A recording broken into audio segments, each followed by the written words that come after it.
because T1 sometimes they just turn on.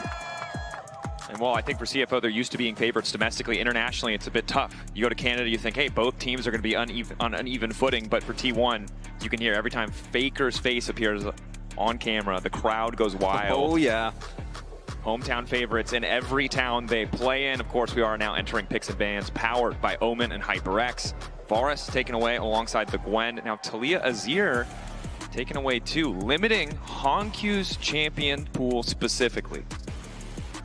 And Faker has, contrary to many of his past years, not had the best spring split individually. Did turn it on for playoffs, as he very often does. But if you go back to 24 to 23, he was contesting, at the very least, for, you know, top 2 mid, obviously Chovy, domestically reigned supreme. But Faker was having very consistent performance. This spring wasn't really about him. Oner in the regular split, and then Doran and Keria towards the end.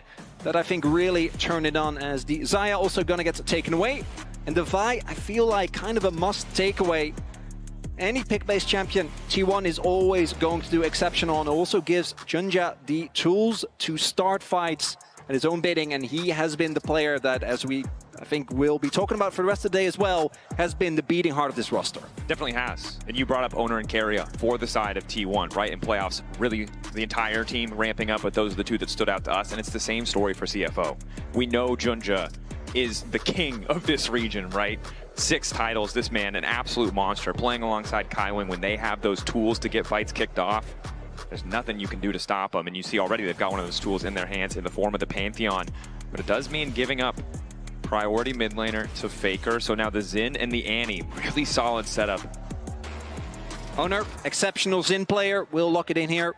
And with those bans, T1, I think, also leaning into that, making sure that Faker will have a relatively comfortable matchup, even in case of something like that Victor, as it does come through. The early game, Victor at least has to respect. I think it's not until like 2 free items that you really start getting into trouble with the range disadvantage. And it's interesting already, we talked about weathering the storm of the early game, right? How do you go up against Keria and Oner? How do you go up against this T1 roster who is so willing to fight you for everything? Sometimes against their own best interests, right? We've seen great moments, we've seen some sloppy moments. And the answer from CFO seems to be, we're gonna scale. They are set up for a beautiful front-to-back composition. Yes, Pantheon could do a lot of work in the early game, but when you see Sion, when you see Victor, we're a jinx away from a 2018 team composition. Does leave me wondering if CFO is going to be able to deal with the mid-game barrage that T1 really throws every team's way. Final series that they fought against Hanwha Live, the final game was basically over at 10 minutes. A single dive towards the top side was all it took. And CFO, as mentioned, even though they, in a lot of the games in their finals against GAM, were able to comfortably get to the point where, especially with drafts like this, they should be fine. Sometimes the Baron call's not quite there. Some flippy decision-making. And against T1, who are notorious for really grabbing Barons that probably don't belong to them, gonna be a risk. As we do see the Rel taken away, obviously. No supports picked up yet, unless we see some really weird flexes.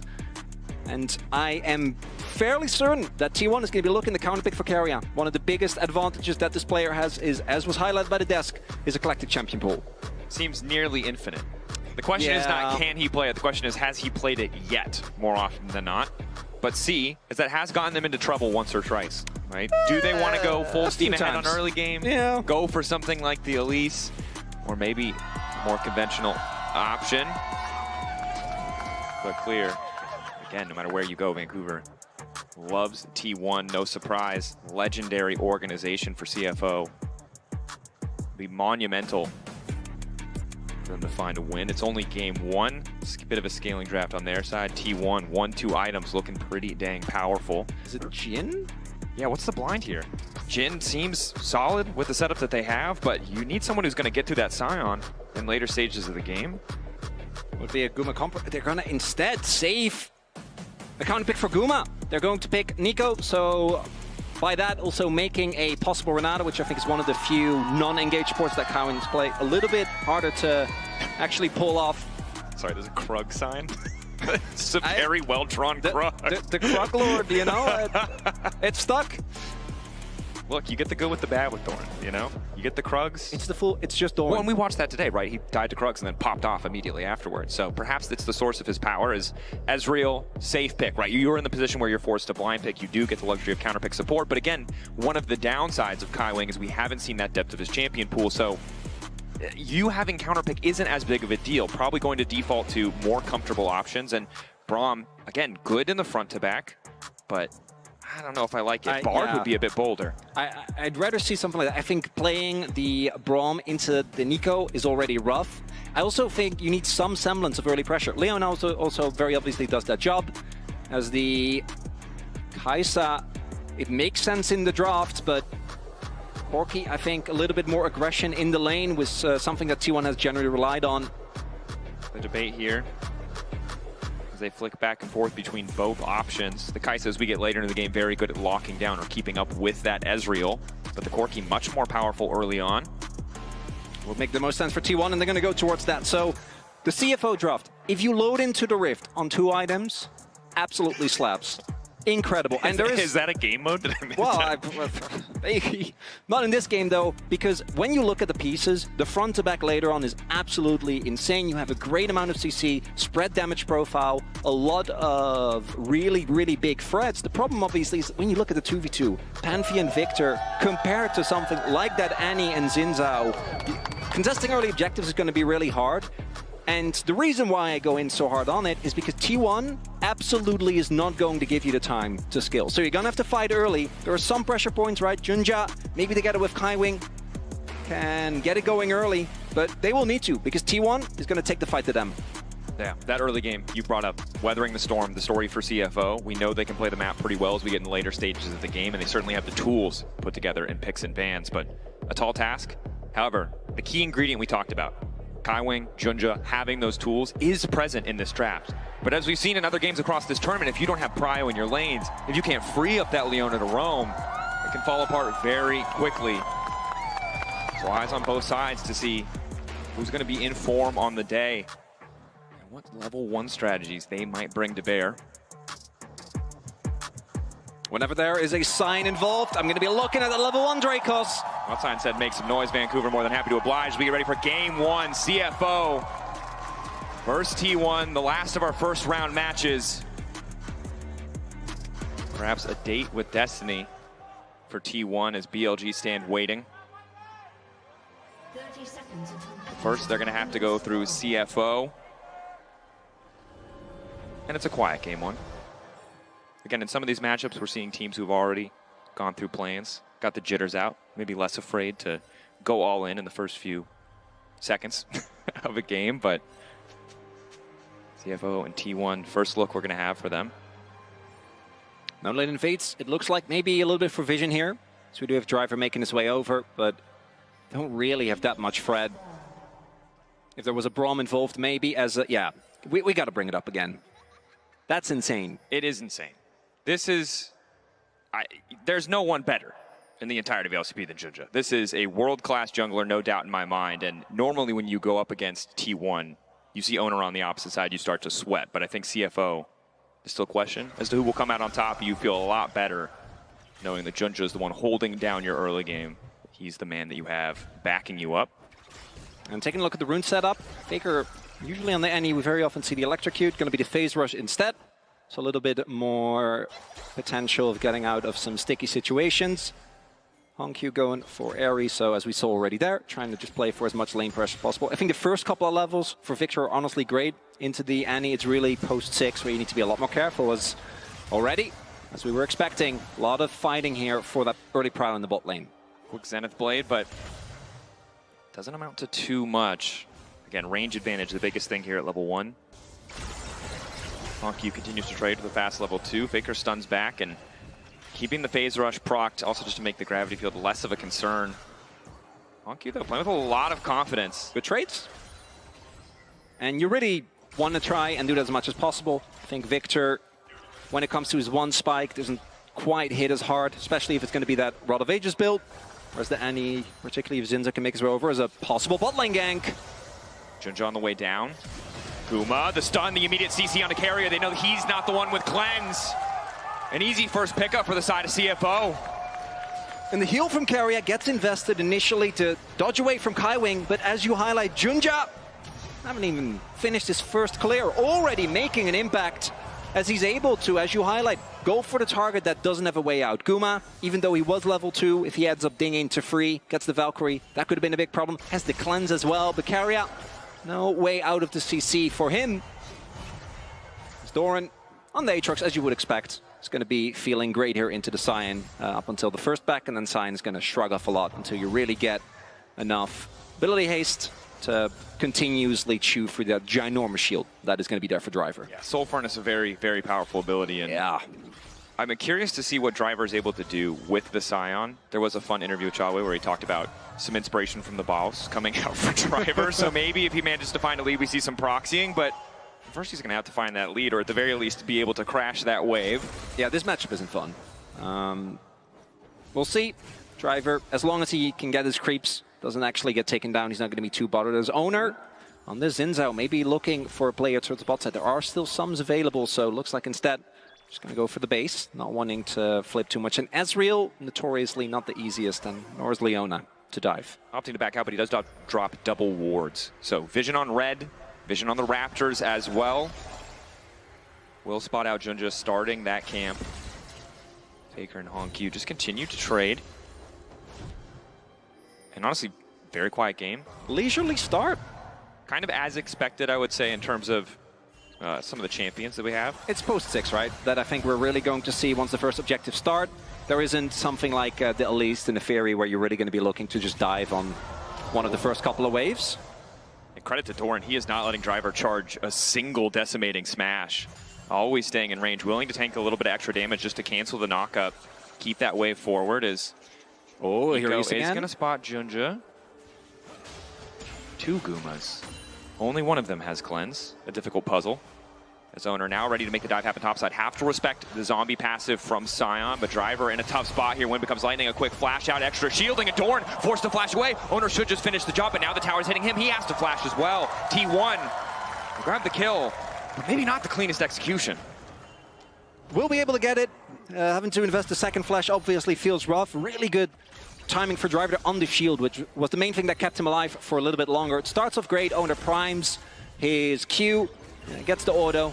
Doran sets him up with the Q1, but if Doran had backed, I think that is just a very clean dive, but hadn't actually spent any money yet, so not enough AD to chew for the Sion that quickly. Still though, early lead for T1. Not going to be the end of the world. Sion of all champions obviously will be fine, regardless of him getting put behind a little bit early. Yeah, still has 170 extra health, so you can see at the bottom of the screen. And TPs used to reset lane matchups here, so or they swap as now Driver in the bottom side of the map, Doran going to respond as well. And now the Bramble, Bramble Vest is there. That's kind of what we were talking about earlier. It's an extremely strong item into Aatrox, very unfun. Can't believe he did that. Building armor. Look, man, we talked about it. We're waiting for someone to build Serpent's Fang. We love the item. It's probably not this game. I don't think the Sion shield is enough. But with a Victor, I'm just saying there's an angle. For now, though, Doran, you can see playing with a little bit more respect. Of course, the World Ender, super powerful, but the potential for gank setup with Junja, if he is lurking in the darkness with Sion level 6, is lethal. And what we do have is a good amount of vision being set up here in the jungle of T1. For what I imagine later on will be a heavy contest on that from CFO. Does mean that while Junja goes for that invade, T1 is able to get the first dragon of the game. I don't really think there is too much counterplay. Driver will be making his way over, and oh, Junja has ults. They might want to try and steal. In, Oner on the way forward, but now manages to take it down. So it's going to cost his life. They get the Drake, but now it's all in from the side of CFO. Perfect guarding field. They're going to grab another one on top of it. Faker taken down, drops the bear. But in the blink of an eye, it goes from passive to insane aggression from the side of CFO. And T1, usually the one doling out the aggression, but CFO, with a great rotation, catching them off guard. Blowing up Oner, doesn't have his ultimate available. That means that there is no way for him to stall out this play, and you can see, I don't think they were really expecting to go this crazy. Driver goes in, gets the knock up, and not a lot of counterplay available there. And just giving up Oner for Dragon, not that rough, but the fact that Faker ends up dying as well, it's a really big win here early on, because any early kills that you can get for CFO bring you closer to that promised item break point that we talked about earlier, when you're really starting to see the power of this Sion, this Victor, as well as this Ezreal. Guma taking a decent chunk here, even without a Sheen completed, is now Doran doing what he can to zone driver away. Willing to proxy himself if necessary. The proxer? I mean, look, fire with fire, as it was. And I think for T1, you highlighted it so well, right? If they get that Drake, if they're closer to soul stacking, it puts them in a comfortable position as we go later into this game, but losing those few kills is rough. I like Bramble Vest. Yeah. I don't know if you need to.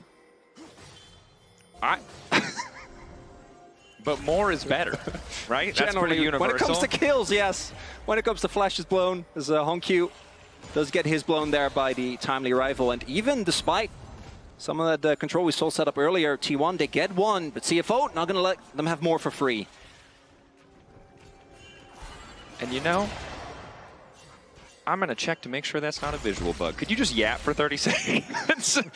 Because either I have missed a very elaborate math Reddit thread. No, I think it was just a mistake. Okay, looks like he sold it. Pick up the chain vest. He didn't think he'd have that much gold early game. Well, it might also just be you want to get Bramble against Aatrox, right? Sometimes it's just muscle memory. Sure. Will be pivoting away, but something to keep in mind if we do have some very specific breakpoints down the line. Thus far, though, really impressed with the early game that CFO have been able to show. For as good as they were, I think we saw this even in the final game that they played of their playoffs against GAM, where they really mostly relied on just slowing the game down. So seeing them take control early definitely feels good, but there is a lot more skirmishing to be done. And T1 on that one, kind of caught sleeping. We'll see if CFO also has to be careful. He's just going to jet out of the river there. It's fine. Faker needs to catch the wave. Yeah, it'll work out fine as Doggo going to grab a quick flower. Try to get some pressure here in the bottom lane. Earlier we saw on our screen, Driver not quite able to cancel any of those recalls, and the ulti coming out from Doggo wasn't able to do it either. Very close, though, to putting T1 in a difficult position in terms of resets and tempo on the map. Now, however, 1K difference, not the end of the world for the comp that we generally look at as scaling better. Certainly feels like a strong early boon. Doran, though, holding on to his individual advantage at the very least. And he is a player that we have our eyes on. Yeah, always going to. As mentioned, Doran has been consistently one of the top laners within the LCK since he joined Gen G. But unfortunately, it has also been met with equal level of troubles when it comes to the international performance. Do want to highlight, with that early kill, Hongq, by the way, already starting on that Rod of Ages. I do think where the Victor goes next is going to be a really big factor as to whether he's actually going to be doing damage. We've seen a lot of Victors go for builds that feel like hit a little bit too late as quick heal out. The ult. Pantheon on the way down. Good value, though. The heal for that ulti, for double ultis, does give T1 a window of opportunity to fire back. I think you're pretty happy with that as T1, because Drake spawns in a minute. That's going to give you possible angle. At the very least, it means that Junja won't be able to join or get backline access quite as easy as, oh boy. Junja locked up, burst damage ready to go. Aegis assault, but Faker waits it out before throwing down his cooldowns. It might cost him, though. Hongq ulti there, but Faker zooming out to safety courtesy of the phase rush. Junja still living for an extra moment. Nice flash over the wall, but Oner ready to follow, as is Kaiwing. Going in for the 2v2. Oner a little bit tankier. Keria ready to follow up. Jungle supports on both sides. Still standing. Q in. It's not quite enough damage, but the E over the wall. The Ray to finish it, which Keria is real. The flash one is the right choice as Guma's lower and lower. Fights on multiple fronts. T1 losing so many kills. And CFO, I think not going to be too sad about that. T1 trying to be tricky, but looking a bit sloppy on the re-engage. I felt like they had an exit after they got the summoner out of Junja, but wanted to go for more. Zoning Faker out, denying the reset. Going to slow him down that much more. Faker does have TP, but may be forced to use it to return to lane. Doran, in the meantime, though, is the one where this is paying off, getting those extra plates. As we take another look here, this initial play is great, right? Able to do a lot of damage towards Junja, trying to catch him off guard. Makes a lot of sense. But what happens next is Junja gets over the wall. Keria basically whiffs the ult because of the flash. And then the immediate response from Kaiwing. Oner doesn't actually connect the W and the damage onto Junja. And then when he goes back in, while that was happening, Hongq took Faker effectively out of the fight. Faker's not able to join. Without the Annie, you're missing so much damage. And while all of that was happening, Doran also made his way over with the TP, which was what allowed Driver in the top lane to get a ton of damage on that turret. And what a reaction. Honestly fair. Junja, well-played fight, though, right? Gets Keria's ulti before flashing over the wall. Really what keeps that so close. As Driver now matched up against Faker, we'll see where they want to send Hongq. Side lane versus Zeus or excuse me, Doran. Wow, big faux pas there. Doran, as they keep this going, is going to be tough. As Doran, sitting on the Thunder Sky right now, has his Merc Treads done as well. On the flip side, we see Driver still fine when it comes to the item finishes. I think that time alone towards the top side, even the Doran got some plates and damage done towards the bottom half of the map's not going to be too set as Doran should be known this is coming. We see the pings come down, but I don't think he can hold there. Junja's in the area, has his ultimate available. I think he uses it. Sundered Sky trying to clear the wave. It's a bit of a desperate game, but World Ender now coming out. Massive damage, but Doran lives for an extra second. Needs one more Sundered Sky proc. Gets the auto! He's still up! The outplay! Doran lives for far too long. Hongq can't get it done. Doran, are you kidding me? That's vintage Cracklord, baby! As Doran somehow lives through that. The patience, the gusto to dive forward. The Sundered Sky procs coming through. His Driver's now caught out. Should be no way out of this one, but the Scion is damn tanky. That's Flash. Flash away. Kaiwing there to cover. But this is a disastrous sequence for CFO, and almost 1,000 gold lead starting to shrink now. As the counterpunch is Faker, pushing for free on the top side, nearly knocking down that tier 1 tower. And the early game back and forth here. That play, obviously T1 going to be happy with. They got the flash. Faker will be getting the turret here. But do note, Doran did mess up on a good amount of CS because even with the counter kill that he got, the healing from that kill was still ticking, obviously allowing him to stay alive. Hongq was able to then immediately push onto the turret, letting some CS go to waste. As we take another look here, so T1 I think was very aware that this was happening. First Doran tries to clear the wave, not actually able to do so. The flash means that there isn't enough damage, and then right there, the heal from Sundered Sky, as well as the fact that right afterwards he gets the heal from that turret aggro. Just Kaiwing unfortunately dropping it a little bit too late. There were 4 people there. You can drop it earlier, and he would have died. But I'm also, what is Sundered Sky with Aatrox's healing amp? 606 health. So incredibly powerful. Now Doran knocking down the tower as well, while the rest of the map has been a bit of a bloodbath. He's really just been holding it down on the top side. For T1, almost an 800 individual gold lead, but it's CFO who had the setup around Herald first as we went into that replay and are so far holding on to it pretty well. Triforce spikes on both sides for both AD carries. Drake's 1-1 right now. Junja starting up Herald. T1 clearly do want to contest. Sums available for almost everyone. Not for Guma, not for Doggo. All of which are in this fight. Let's see whether Faker can get onto the backline. And for Junja, the target selection is going to be bigger for CFO. TP comes in. This is a hard fight for T1. Fighting into the victor can be difficult, but luckily they have the Hex Gates to back them up. It's Keria on the backside. CFO have spotted it, but it might not matter. Quick lockup. Faker there as well. They've isolated the Nico. Keria in trouble. Burning, cut down by the ulti of the victor. CFO, good patience, good discipline. How many teams have been caught out by a flank like that? Too telegraphed. CFO, see Keria make his way over, like, we can see you. We know this is coming. As Driver going forward. Can't quite drift it. Thought more was going to happen. Yeah, as did I. That's okay. As we probably going to take a look, that means the Herald does go over to CFO. So this early back and forth still ongoing. And as highlighted, I think that does benefit CFO if they're able to play their own game, if they're able to slow it down. Even disregarding the draft, right, where I think that the T1 composition, when we get later to the game, the damage will always be there, but you are going to be extremely reliant on just finding one target and blowing them up. And let's be real, it's going to be Cyan, which very hard. Junja with his E, as you can see here a bit of a contrast. The bottom production one, beautifully highlighting. World's 2013 Faker was 17, Hongq was 6. 2 different generations of League of Legends player, and credit to Hongq in this first game. He has not faltered, he has not stumbled. You highlighted it, Faker, really good playoffs, not as good of a regular season. And in this Annie matchup, hasn't been able to really do a whole lot yet. Well, we've also seen that T1 in draft was very clearly trying to get a decent matchup for Fake, get him in on the Annie, which always can have an impact, but Cosmic Drive now done for Hongq as well, and we're starting to hit the item breakpoints that I was talking about for CFO. Almost the second item on Ezreal as well, with the transformation for Doggo. Junja should be getting close, but it's the skirmishing where they need to remain vigilant. We've seen T1 so many times, just a single catch on a player can snowball very, very swiftly. And with Hextech Drake in particular, I don't think either team can afford to give that soul over. No, they certainly can't. We are pretty far away, as it's only the third Drake of the game up and available. Both teams tied at 1 apiece. Gold lead slightly in favor of T1, but remember, we generally favor the scaling of CFO more, and it was a bit of a misstep around Drake that gave those early kills to CFO, and they've been in a pretty decent spot ever since then.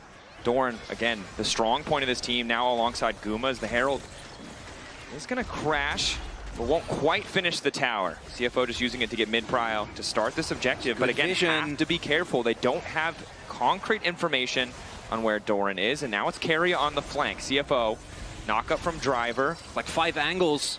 Faker and Guma ready to go. CFO, where are they going to go? They're going to start here. Instant ulti laid down by Hongq. Doran off on the side for now, uncontested, but it's Oner who's in trouble. In the meantime, Kaiwin going in. The ball damage coming in from Driver. It's Keria on the back line with the 3-man knock-up. So damn patient. And CFO are getting sent packing, retreating back to their side of the rift, but it might not be enough. Junja on the way out. Driver frontlining, trying to buy space for the rest of the team as T1 take the fight. And though the response from Dogo on the Annie play was great, that meant no cooldowns were available for when Keria went in. And T1 with a multi-pronged approach actually coming in from a lot of different angles. CFO, we're mostly aware of all of them, but it's so hard to get kind of the front to back that we talk about, right? You want Victor behind the 2 tanks, but you have Doran coming in on one end, Keria coming in from another, and I want you to look at the attempted engage here. Oner gets his ult off, which means they can't kill him.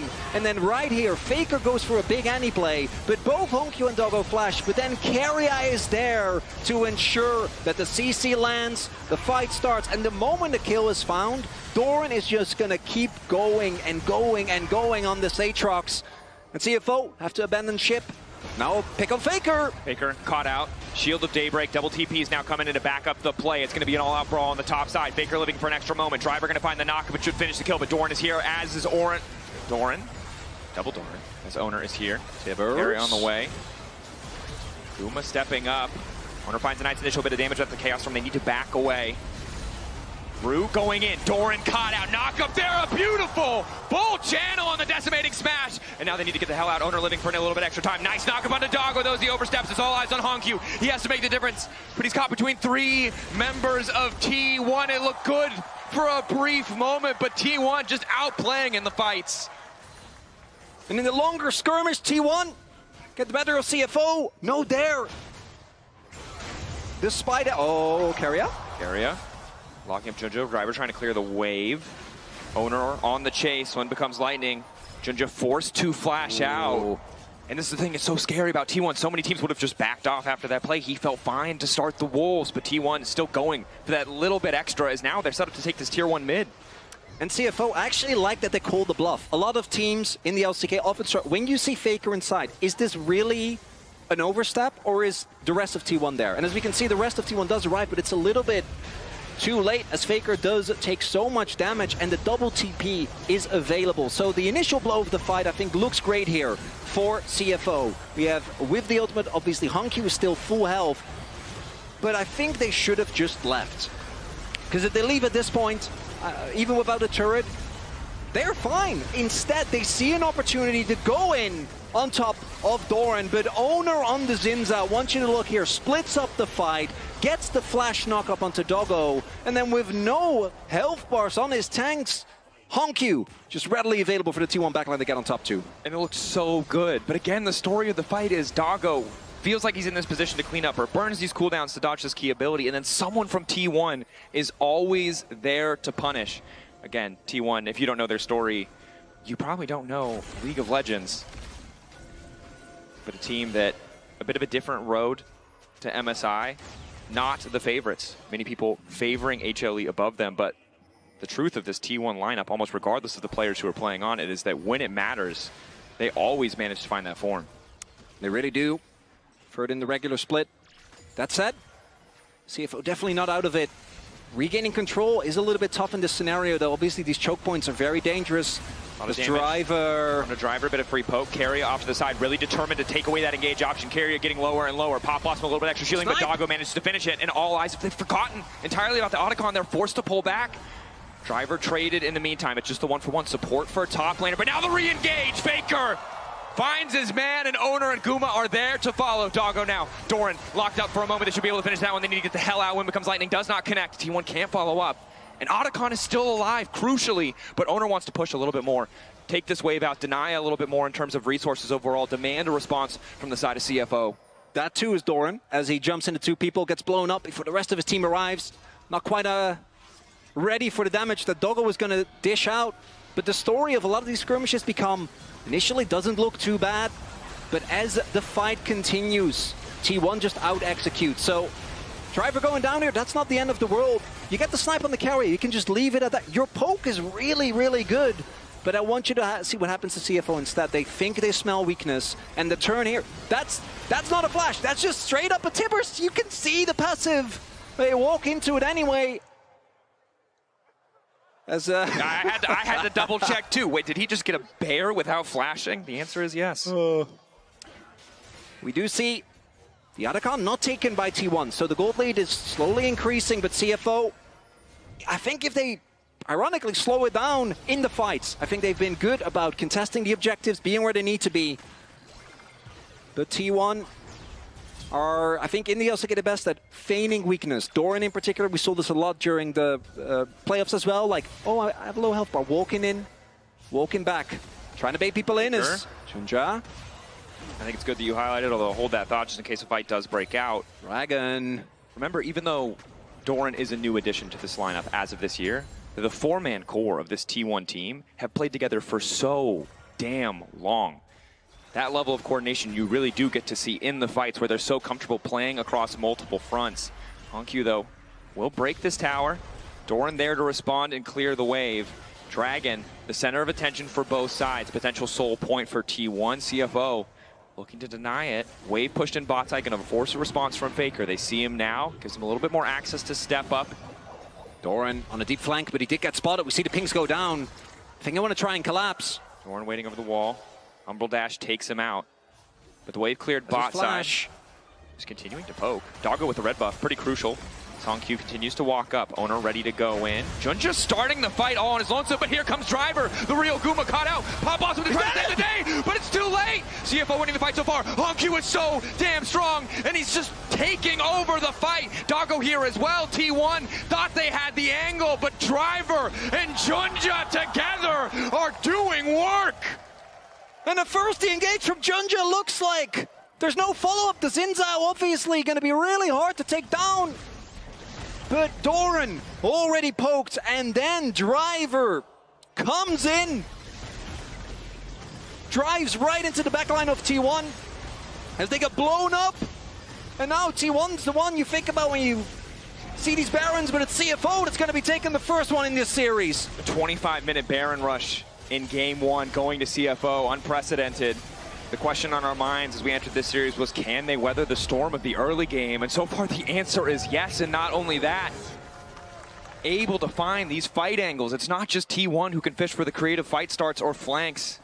CFO matching. So Doran is already out of this fight. Kywin able to slow him down, and then look at this angle right here. Do note Faker isn't here. He actually has to TP in. He was setting up for Otacon. And the rest of the team just caught out without the Annie. There isn't enough damage. A beautifully segmented fight from CFO. Gonna get them the Baron.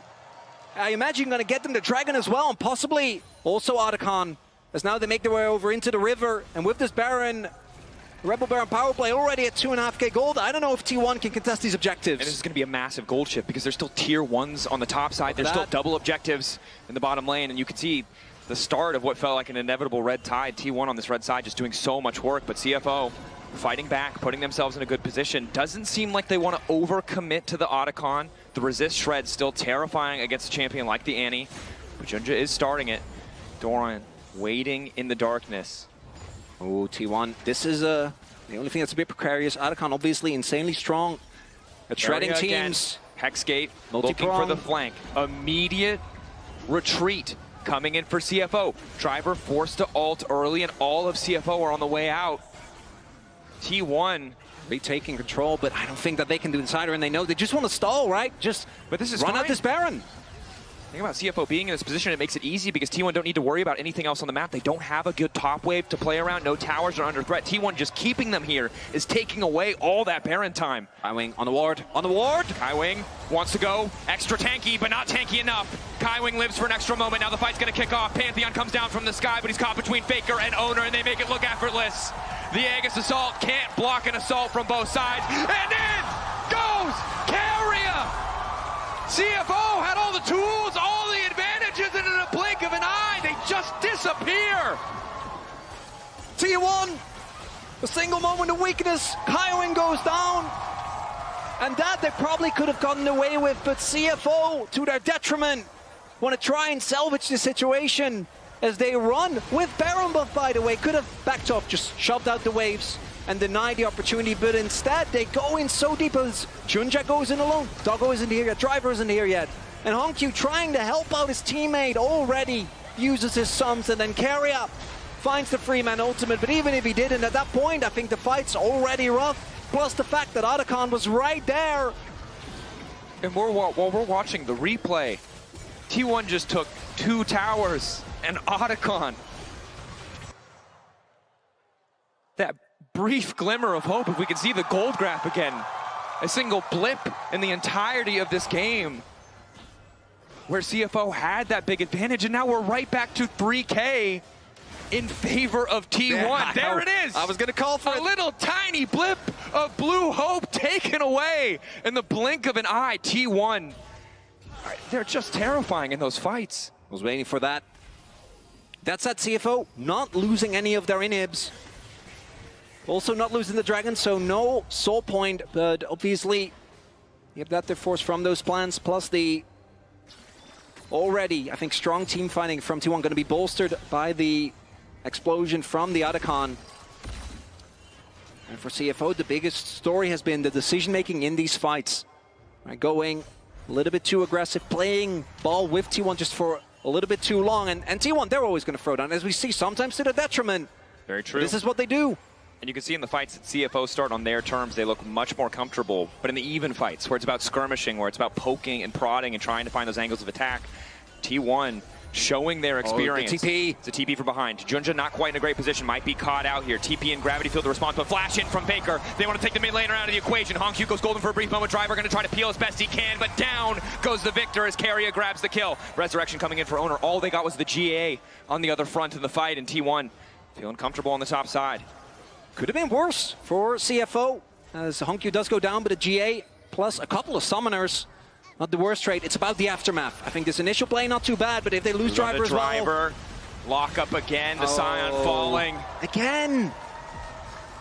And the play doesn't end when T1 are on the map.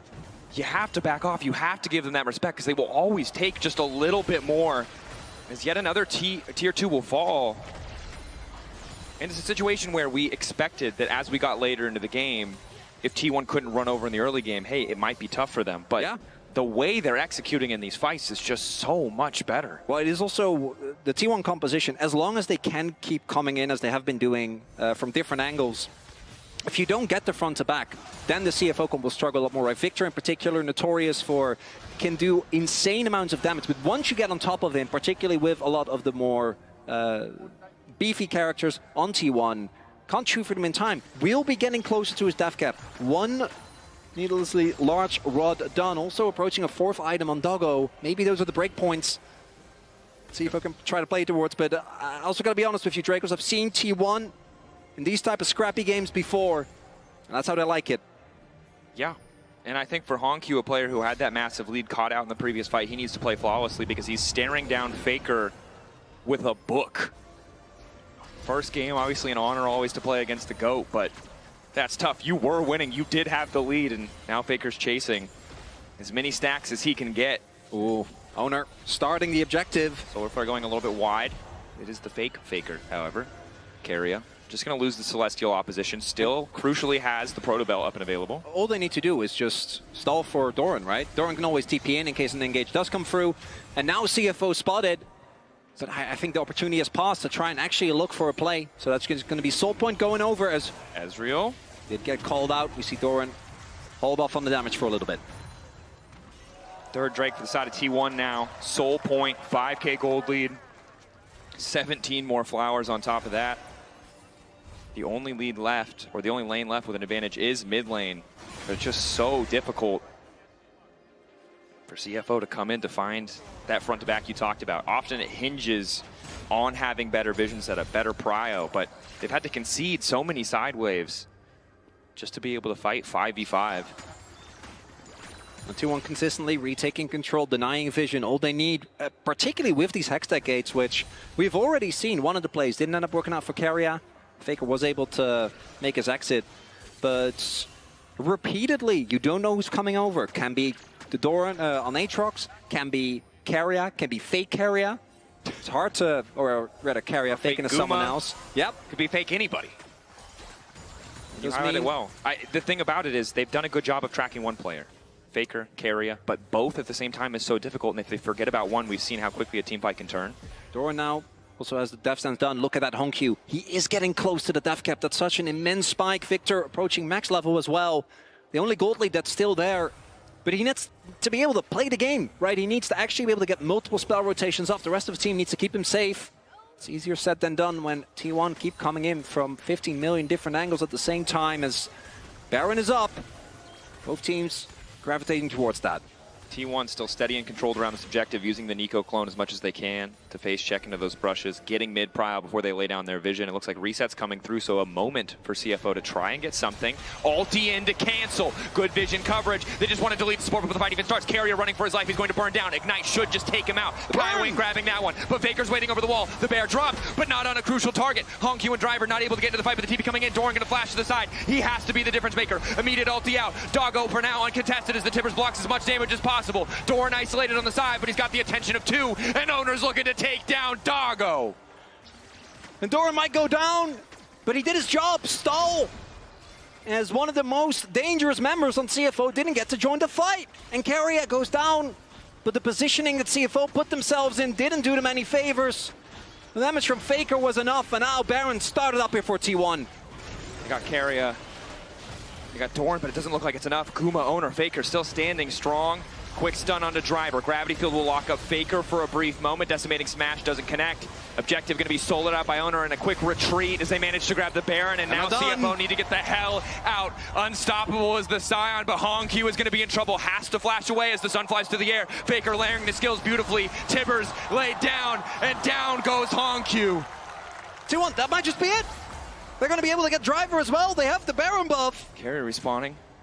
Able to find the CC. Driver zoned off. Recalls in the mid lane from Faker. He can TP right back if he needs to. Ulti down mid to try and clear, but in the blink of an eye, no opportunity to scale, no soul in this game. T1 poised to end it here. A brief glimmer of CFO hope, but that's all we got to see. Otherwise, total control from T1, even despite the few fights. Him. He's just unrelenting, Dracos, it's mean! He just wants, he's never gonna get the chance to recall. And now Doran's here to finish the job! His ulti's back up! His ulti's back up! Go, Driver! Doran's just gonna keep chasing. I don't think he can finish channeling a recall. He can't! He just wants to go home, and T1 won't let it happen! It's body bag or no back! The gates! He's gonna do it! Wait, but now he's back on vision. But it doesn't matter because the game is ending! Down comes the Pantheon. Junja involved in the fight, trying to isolate off to the side. Doggo still living, but it does not matter. T1 may have faltered, but they will not drop a game. They find the victory in Game 1.